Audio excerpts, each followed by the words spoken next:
Okay, students, in the last lecture, I showed you how do we write this expression into a form which can be split into two terms, means which can be factorized actually. So now we are going to continue from there. So, all right, so, okay, so we'll see. Actually, here we last time I showed till here. So this is b by 2a. This is b by 2a whole square. This is a square. This is a square minus b square. This is root b by 2a whole square. This is a square minus b square format is there. So from here we'll continue. Okay, all right. Okay, so this is what we have got. Now, what we can write is a into this I'm factorizing. Whole thing I'm showing is how do you factorize this. So this is a square minus b square. This is a plus b. This is root b by 2a. A plus b, right? Into a minus b. A is this. Minus b is this. Right? This is a minus b into a plus b. So this, what do I do is, I'll write this is a into, this one I am writing first wantedly, x minus, if I take common, what's going to happen is minus b, because I have taken minus common, minus b, plus root d by 2a. This is one term, and another thing, this is another term, x minus, this is minus, if I take common, minus b minus root b by 2a. This one what I am going to write is a into, this is x minus, I am going to write this as alpha, and this I am going to write as x minus beta. So wantedly I wrote like this, factorization and everything I did in this way purposely, so that this will be useful for the next concept also. So now here, what are this? Now this is a factorization. I proceeded to this for factorization. Okay, and so now what are the roots? So if I make it 0, that means ax square plus bx plus c equal to 0. This one I have to solve. That means what? A into x minus alpha into x minus beta equal to 0. So here a is not equal to 0. If this is 0 means either this is 0 or this is 0 or this is 0. A is not equal to 0. That implies what? Either x minus alpha is 0 or x minus beta is 0. That means what? Either x equal to alpha or x equal to beta. So that means what are the roots? These are the roots. So roots are, therefore what are the roots? Roots are what? So x equal to minus b plus or minus root d by 2a. So here what is d? D is b square minus 4ac by 2a. B square minus 4ac, sorry, by 2a is not there. So here d equal to discriminant b square minus 4ac. This is b square minus 4ac is what is the discriminant. D is what this is. So now we have got the roots. So this formula, I think you may be familiar. So okay, anyway. So we are going to next part. Okay, so now finally what we got is we got the roots. So what are the roots we got? So we got the roots as minus b plus or minus root of b square minus 4ac by 2a. Those are the roots we got. So now let's see 2 points. Note. So number 1 is here ax square plus bx plus c equal to 0, where a not equal to 0 is a quadratic equation in variable x. This is quadratic equation in variable x, where a, b, c are constants.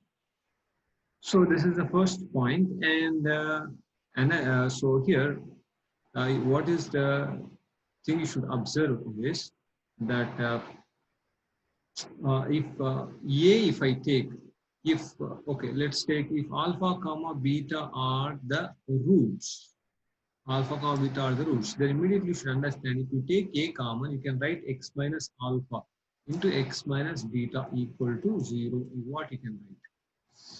So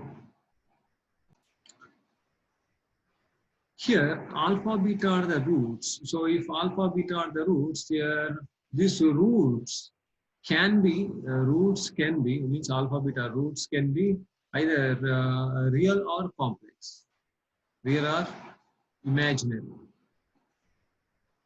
These roots can be real or imaginary, and these two roots can be real and imaginary, and also roots can be equal or distinct. Distinct means different, distinct, or even they may be equal also.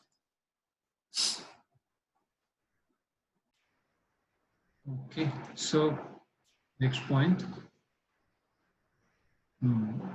So what is sum of the roots? If I take a common, what you get is here x square plus b by ax plus c by a equal to is what 0 we get. So but here this what we can write here, this can be written as a into, if you write alpha beta are the roots, what we can write this one if you simplify, what you get x square minus alpha plus beta into x plus here alpha beta equal to 0 is what you can write. So therefore sum of the roots alpha plus beta is what b by a, and alpha beta product of the roots is c by a. And another thing also you must know, alpha minus beta whole square. What is this alpha minus beta whole square? Alpha plus beta whole square minus 4 alpha beta. So alpha plus beta whole square is b square by a square. Alpha plus beta is b square by a square minus 4 alpha beta is c by a. So what you get is b square minus 4ac by a square is what you are going to get. So here difference, this is called difference. So if you take alpha minus beta, what you get is here plus or minus square root of b square minus 4ac by a is what you are going to get. So now difference of roots, this is called mod alpha minus beta. This is called difference of roots. What is this difference of roots you get? Here this is b square minus 4ac by mod a. So what is this mod means? What mod means absolute, this is absolute value. Absolute value means whether it is positive or negative, we are going to consider positive only. So this is what I call the difference of the roots. Difference of the roots means what? Bigger root minus smaller root. That is this value. So like this, you can find out difference of roots, and also you can also find out here alpha square plus beta square. Sum of squares of the roots also you can find out. How do you find this? Alpha plus beta whole square minus 2 alpha beta. So this is b square by a square minus this is 2c by a. What you are going to get is b square minus 2ac by a square. So like this alpha square plus beta square. What did we do here? Alpha square plus beta square means a square plus b square is a plus b whole square plus 2ab was here, that I brought this side, minus 2ab. So this became alpha plus beta value, and c by a, that is alpha beta value, I substituted. So then I got alpha square plus beta square. Similarly, you can find out alpha square minus beta square. Also you can find out alpha cube. So alpha cube plus beta cube also you can find out. So what is this alpha cube plus beta cube? Alpha plus beta whole cube minus 3 alpha beta into alpha plus beta. So this also you can find out. So what do you get here? Alpha plus beta whole cube is minus b cube by a cube minus b cube by, this is minus b cube by a cube minus 3 alpha beta is c by a. Alpha plus beta is minus b by a. So what you are going to get finally here, this one. So you are going to get alpha cube plus beta cube. Alpha cube plus beta cube as this one minus b cube by a cube, and the next one is this one now plus 3 bc by a square. So what I'm going to write is this one, I'm going to write as plus 3abc by a cube. Actually a square was there, I multiplied and divided by a, so that this becomes this. So this one you can also, this one you can simply write what 3abc minus bq by a cube is what you can write. So alpha cube plus beta cube, if you want, you can remember this. If you write, if you practice this for 2-3 times, you will be able to remember this one. 3abc minus bq by a cube. So like this, you can find out by using algebraic identities, you can find out alpha cube plus beta cube, alpha cube minus beta cube, and even alpha power 4 plus beta power 4, and so on, you can find out. So, okay, so one point I mentioned, I'm going to tell you again that one. So here mainly, till now what we discussed is, when quadratic equation is given, you can find out the roots. Another thing is when roots are given. Okay, alpha comma beta roots are the roots.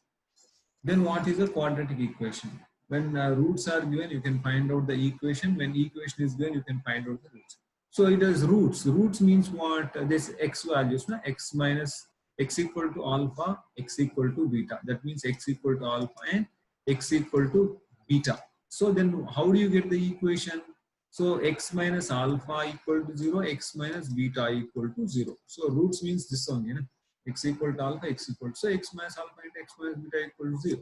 So what you are going to get is here x square minus alpha plus beta into x plus alpha beta, automatically you get this one. That means when roots are given, you can find out the equation. When equation is given, we factorized and we found the roots. So till now we discussed this one. So now next thing is, next part we are going to discuss is nature of the roots.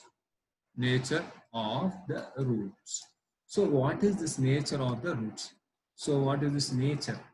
Nature means whether they are, nature means simple, whether they are real and distinct, and complex means imaginary, whether they are real or whether they are imaginary, and they are imaginary or real, whether they are equal or distinct, that is called a nature of the roots. So this nature of the roots completely depends on discriminant. This depends on discriminant. Discriminant. This discriminant. So D, discriminant D. What is that? We wrote B square minus 4AC. This simply depends on this. Why this depends on this? So what are the roots? First of all, x equal to, we discussed, minus b plus or minus root d, that is b square minus 4ac by 2a. B square minus 4ac by 2a. So now, if at all b square minus 4ac is positive, then there is no problem. If it is negative, then it becomes imaginary. So now, because your square root is there, square root of b square minus 4ac is there, so the nature depends on this one. So now let's take, now for example, let's take an example. What is that example? Let's take this, okay, simple example, x square plus x plus 1 equal to 0. Then what are the roots? X equal to minus b plus or minus root of b square, means a is also 1, b is also 1, c is also 1. B square minus 4ac, 4ac by 2a. So then what you are going to get is minus 1 plus or minus, this is square root of minus 3 by 2a. 2a, a is also 1, 2. So what you are going to get here is minus 1 plus or minus I root 3 by 2. So now I will tell what is this I. So iota, this is Greek letter I. So iota, that's called. So what is this I? So little introduction about I. So here generally this I comes from this x square plus 1 equal to 0. This has no solution. This has no solution in real numbers. That means for no real values, real value of x, this x square plus 1 becomes 0. So therefore, this real number system has to be extended to complex numbers. So what can I do is x square equal to minus 1. This x square, for no real value of x, x square becomes minus 1. Therefore, so what you can write is x square, x equal to plus or minus root of minus 1, we can write. So here this root minus 1, what did they do is, this one is they wrote as plus or minus, this is I. So that means here root of minus 1, you can write as I. So you can represent this as I. So that means now this is an imaginary number, and this root of minus 2, you can write what? I root 2. That means here this one is like this, root minus 1 into root 2. Root minus 1 is I and root 2. So root of minus 3 is what? Root of minus 1. Root minus 1 into root 3. This is what? I root 3. So like this. So now these are imaginary roots. So like this is under root. In the square root, you got a negative number. So therefore, you got imaginary roots. So now roots are what? Imaginary. That means here, if discriminant is negative, then roots becomes imaginary. If discriminant is positive, then roots becomes automatically real. So that therefore, here discriminant, this depends on discriminant. Okay, so this is what we discussed. All right, so then we are going to next part.